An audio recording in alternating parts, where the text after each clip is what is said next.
So this video is a response to Gimmeaflakeman and also TheEdamus, who just did video blogs on corporal punishment just recently, and I just researched it.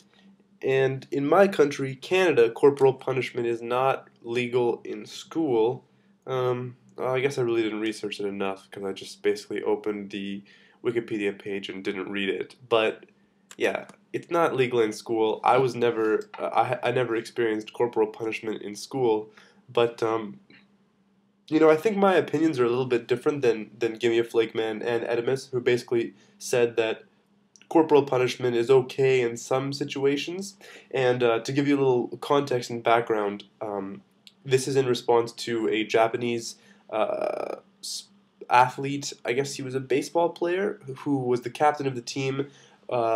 Was physically disciplined by the coach, and then the next day committed suicide. So some of the students called him weak, said he was a weak student or a weak individual, and also now the coach is kind of taking the most of the blame for this student committing suicide, which I don't think is necessarily right because, you know, you can't, nobody commits suicide just from being physically disciplined. But although physical discipline is illegal in Canadian schools, I do remember when I was in grade 8, it was oh no, grade 7, excuse me. This was the my last year of elementary school in Canada, and we went to play a baseball game, and I slipped, I fell, I broke my arm, and the teacher wanted to check my arm to see how it was, and I was like, it's broken. It's broken. And he's like, let me see it. He was very forceful and direct with me. Let me see it. Okay, here it is. And then he grabbed it and he pulled it up like this. And at the time, I really could barely move it because it was very, very painful.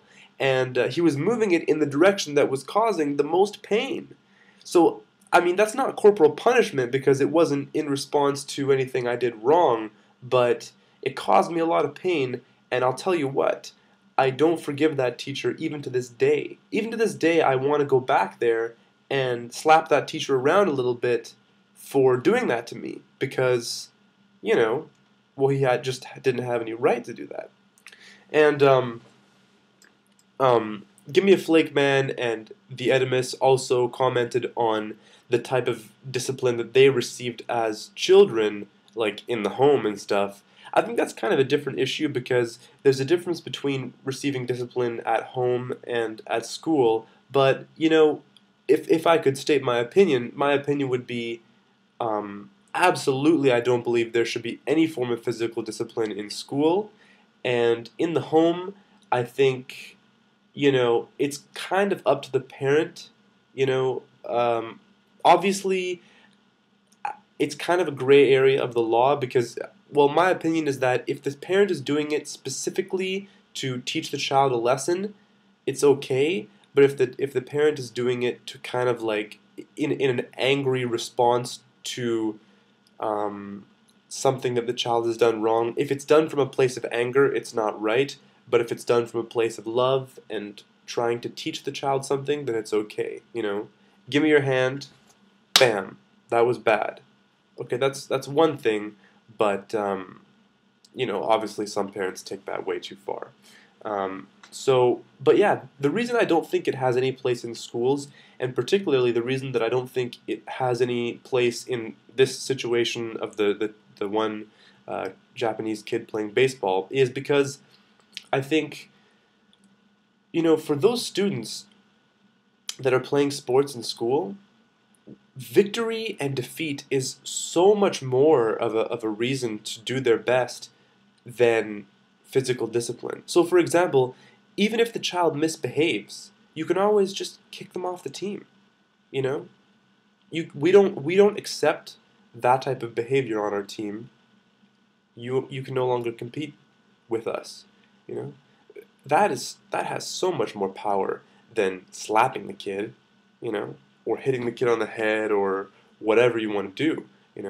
So that's why I think physical discipline is completely wrong. What I do think is necessary not necessarily in schools, but just in general, is teaching kids that they're not number one. And TheEdamus talked about, you know, talked a little bit about doing martial arts, and I don't have any experience with martial arts really, but I did do wrestling in high school, and that taught me pretty quickly that I was not number one. You know, like especially you go in when you're a freshman in high school and you're competing against the seniors sometimes, and it's just no way, you know. Or even if you're a senior and you've got some of the coaching staff that competes with you or trains with you, practices with you, and there's no way you're going to be able to defeat them. So that kind of puts it into context and gives you a little bit of humility. And I think the students that didn't have that type of experience were less disciplined, less humble, more likely to, you know, have outbursts and things like that. So I think it's kind of a terrible situation in this example that they're talking about, because you have this Japanese student that was given a perfect opportunity to be taught all these great lessons, but then the coach goes and administers corporal punishment, physical discipline on him, and kind of washes all that away.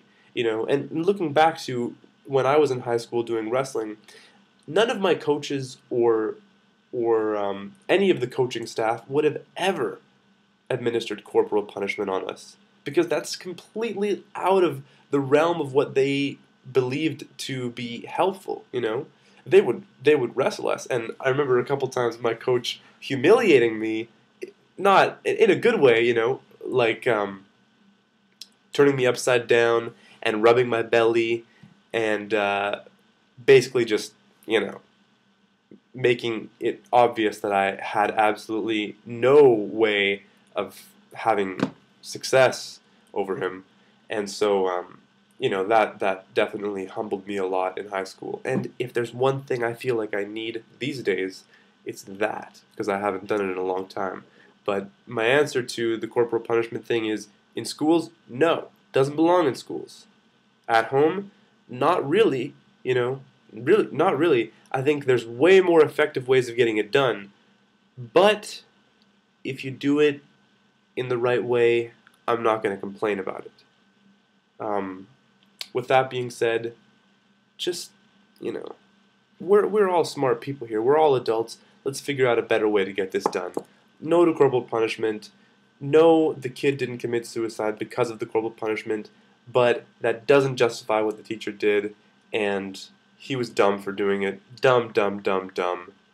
You know, teach kids lessons through sports, teach kids lessons through discipline, but not physical discipline. Okay? That's my 2 cents. Sorry for making this such a long blog. Bye-bye.